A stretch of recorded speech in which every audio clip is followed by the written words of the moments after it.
Hello all, let's start with the chapter Homecoming by Arun Joshi.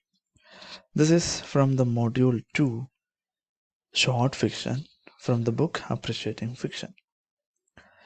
Homecoming is a story written by famous Indian writer Arun Joshi. He is a well-known Indian writer in English along with writers such as Rabindranath Tagore, R.K. Narayan, Vikram Seth, Amitav Ghosh. He was born in a well-to-do family. His father was a vice chancellor and he obtained a degree from University of Kansas and Massachusetts Institute of Technology. Basically, he is not from literature background. He was an industrialist even in profession. And this story, titled Homecoming, is one of the memorable stories taken from the collection The Survivor, a selection of stories published in the year 1975. And almost all the works written by the author focused more on individuals' inner world.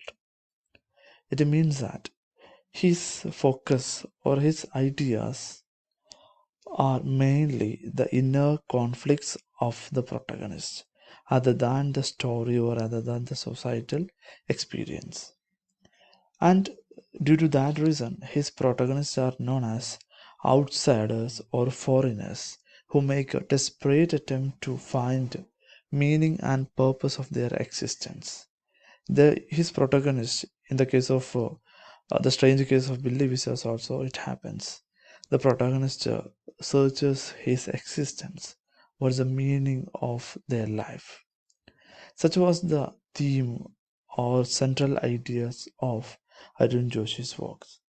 His most famous works are The Strange Case of Billy Vishwas, The Last Labyrinth, The City and the River. Okay, and when we talk about the homecoming, the story vividly recounts the life-changing experience of a young Indian lieutenant in the background of Bangladesh Liberation War of 1971. So this is an experience. This is a real experience of an Indian lieutenant, and you should be familiar with India, in Bangladesh Liberation War of 1971. At least basic details about Bangladesh Liberation War. Actually, today's Bangladesh was once East Pakistan. And in 1947, Bengal was partitioned as part of partition of India following the formation of nations India and Pakistan. And the predominantly Hindu West Bengal became state of India and the Muslim major West Bengal became East Bengal and became a province of Pakistan. It was under control of Pakistan up to 1971. In 1970, when Pakistan hesitated to transform the power to newly elected rulers of East Pakistan, civil unrest and mass demonstrations were held on the streets. Protests were held and calls for independence were chanted. Here, what happened is that on 1970, an election was conducted in the country, and the West Pakistan, it means today's Pakistan, hesitated to transform the power to newly elected leaders of East Pakistan. Today's Bangladesh Prime Minister belongs to the same party, and they got majority in power, but the government, or rather the West Pakistan, didn't grant permission to continue administration. That these incidents led to civil war between West and East Pakistans.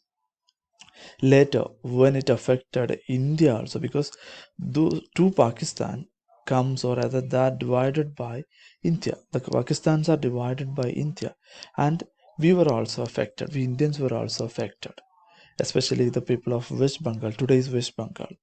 Then India too joined in the battle against the West Pakistani military.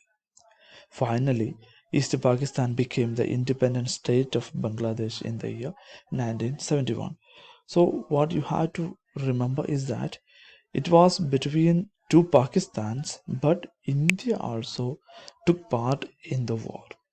And there were many soldiers from India who participated in Bangladesh liberation war. When we talk about the story is so special because in the story no characters are given any specific name. Instead, Arun Joshi says only he or she or sister, brother, likewise. No specific names are given for any characters. And secondly, as the author was deeply inspired by Albert Camus and the philosophy existentialism, the story echoes the same dilemma. So, Albert Camus, you may be familiar, it's a European writer.